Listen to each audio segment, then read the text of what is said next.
Now in another pot, we're going to start making our roux. We're going to add the remaining 6 tablespoons butter and wait for that to melt.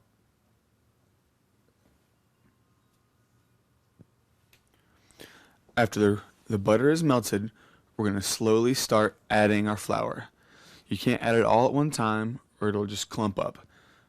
So pour a little bit in, then whisk it around. Make sure this is on medium heat. We don't want to burn it. So slowly and steady, a little bit at a time, make sure it all gets mixed in, while adding a little bit more each time.